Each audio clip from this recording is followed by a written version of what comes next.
Thank you very much.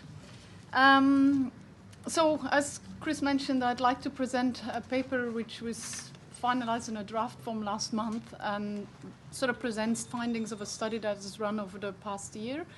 Quite a few people in this room actually contributed to this paper. Some people who actually produced some of the background material, some people who were part of our interview panel. So I want to thank everybody first who was part of this endeavor. Even though I'm presenting it today, I'm certainly not the only person who's worked on this. So thank you so much. I also want to ask you to provide as many comments as you can, because this is not a final version of the paper. We will adjust it in one more time after the sort of consultations that are happening today and have been happening in the past month. So let me quickly turn to what we tried to do. The key question of the report and of the research was why, despite donor rhetoric, has basic education not been able to attract more funds? That's sort of the core question that we were trying to ask, and we split that up in two questions. First of all, we tried to find out what were the factors that were motivating or constraining donors to support basic education. And then we tried to sort of think about what would be potential strategies that could be adopted to try and increase it. How did we do this? I won't go much into the methodology, but basically the project consisted out of two phases. The first phase was a more superficial scanning of the horizon, trying to find out what these factors were that were affecting decision making. The second phase was a more in-depth study of a number of donors, where we looked at how they made decisions and what the factors were that were of influence. And we sampled a variety of donors, including bilateral donors, multilateral donors, some non-DAC donors, and also some foundations. I should tell you that the study is a broad study in many ways. It tries to address a lot of factors and a lot of issues, and also looks at a lot of organizations. So rather than being very deep, it is broad and sets out a number of issues which I think are agendas in and of themselves to be researched further in the future. Before I dive into these factors of decision-making, I quickly want to set the context. Many are probably familiar with what's going on with financing to basic education, but I just wanted to quickly put that back into our minds as we think about the issues.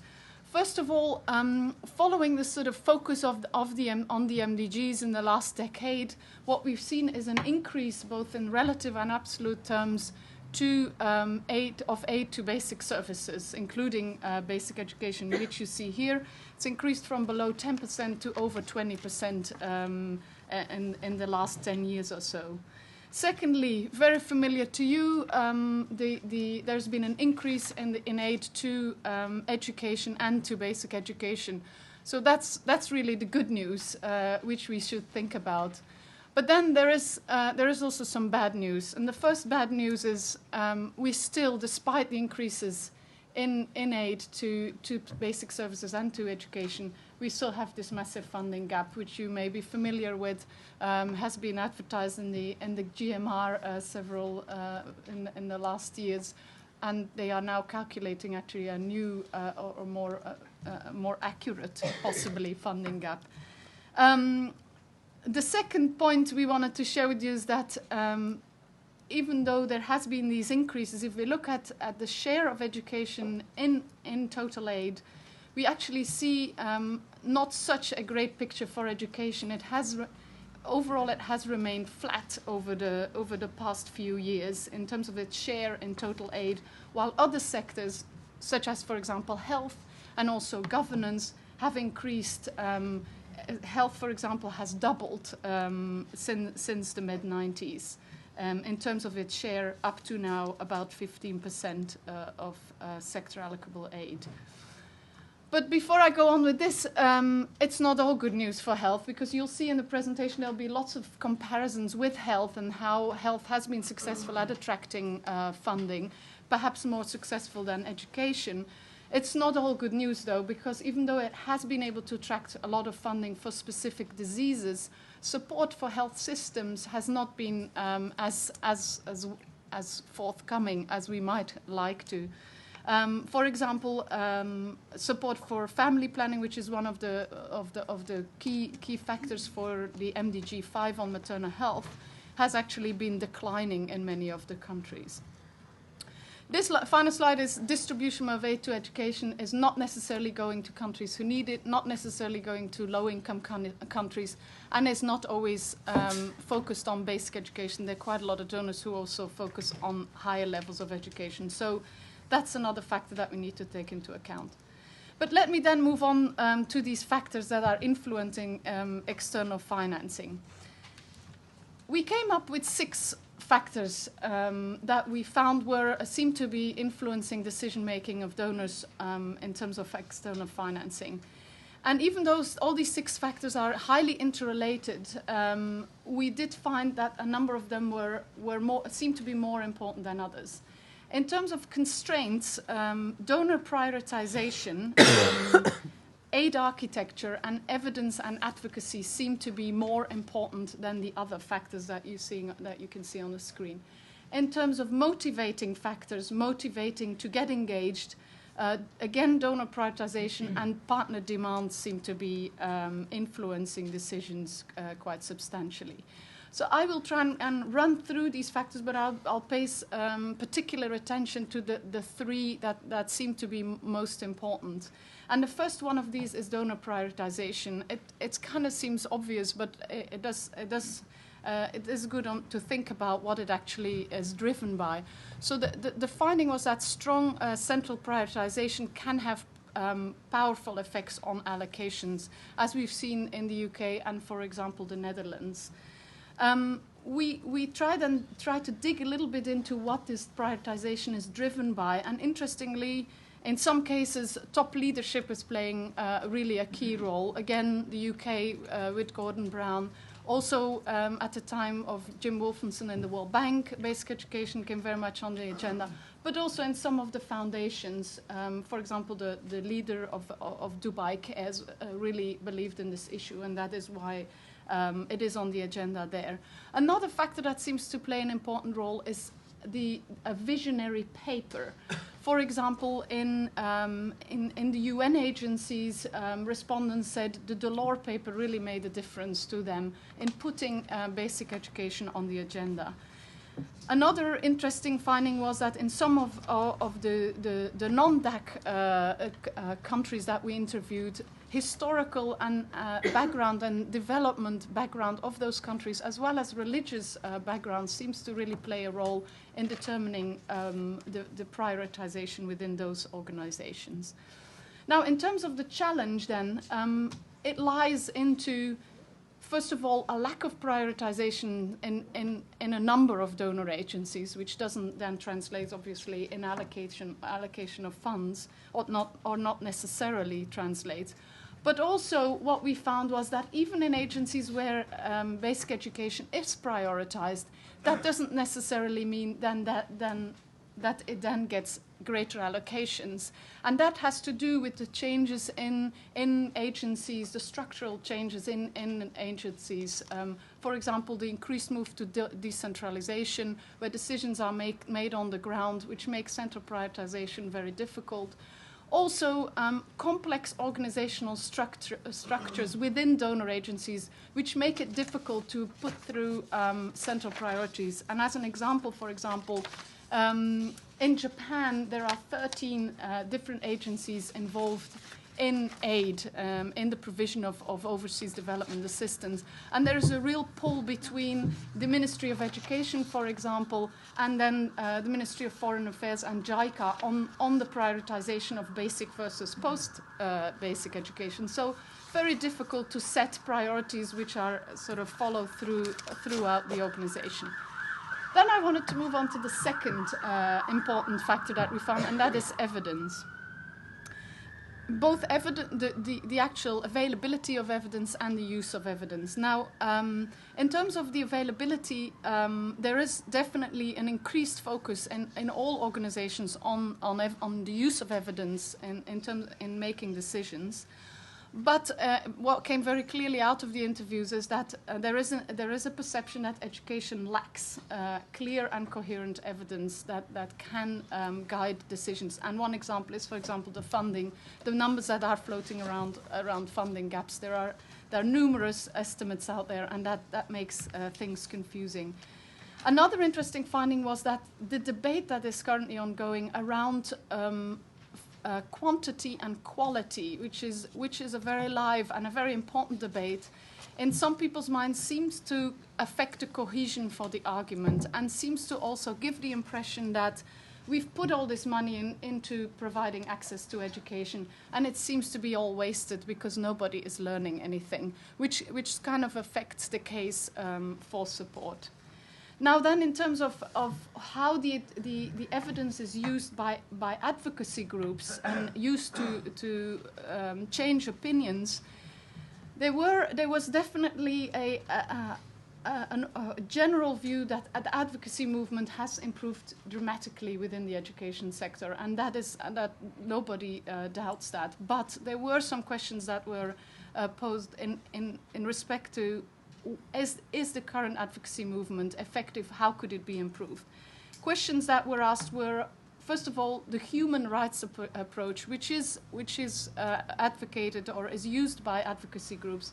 Is it effective? Many organizations said this is not something that has traction in our organizations. That it is about results. The human rights approach is very nice and worthwhile, but it doesn't necessarily change minds. The same thing, there was a question whether advocacy groups were using evidence on the impact on broader development, on the broader development agenda and issues of the day, like climate change and so on. So that was also one of the factors that seemed to play an important role.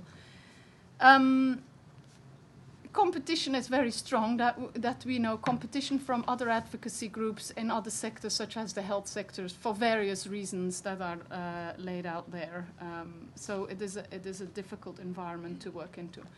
Then I'd like to move on to the third issue, which is actually sort of a big issue and involves a number of facets. The aid architecture factor, there people felt that overall there has been an improvement in sort of the Paris issues, let's say the ownership and alignment of aid in the education sector. But there were a number of things that they felt could be changed or enhanced. The first one of that is the coordination. And in particular, there was a feeling that the international leadership from some of the coordinating organizations, such as UNESCO, the high-level group, and FTI, had not been effective enough in getting people involved. There was also a feeling that there was a need for more pooling mechanisms. The second issue under the architecture is the issue of innovation. There, the feeling was innovation within the education sector has been fairly limited.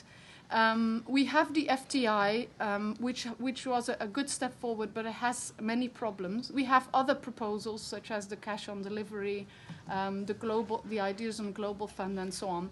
But these are untested, and we actually don't know whether this will work.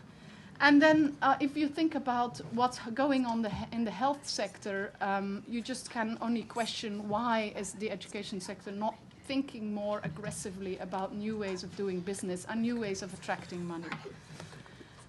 Then the third issue within the architecture is the tapping into alternative sources of finance. And here the focus on engaging the non-DAC and the emerging donors. We are, I guess, in the education community, not effective at this stage in trying to draw in these particular donors. And it's particularly important because their contributions are growing, but they also seem to have a real interest in being engaged in education. Another group, the private sector, needs to be brought in more vigorously, and there needs to be a discussion about how this can be done. And at the moment, the discussion has been very much about engaging private sector in delivery, and there are a lot of sort of conflicting opinions out there, which makes making progress on engaging private sector on perhaps providing additional financing makes that debate sort of non-existent, because people are so feeling so emotional about the engagement of private sector and delivery of primary education. Then we have the three other factors. I said there were 6. We had the 3 big ones. There are another 3. One is donor capacity, limited donor capacity. The other one is limited absorptive capacity, which actually turned out to be much less of an important factor than we had initially expected, based on literature which is out there on the absorptive capacity and how it affects scale-up of aid. And then there's partner demand.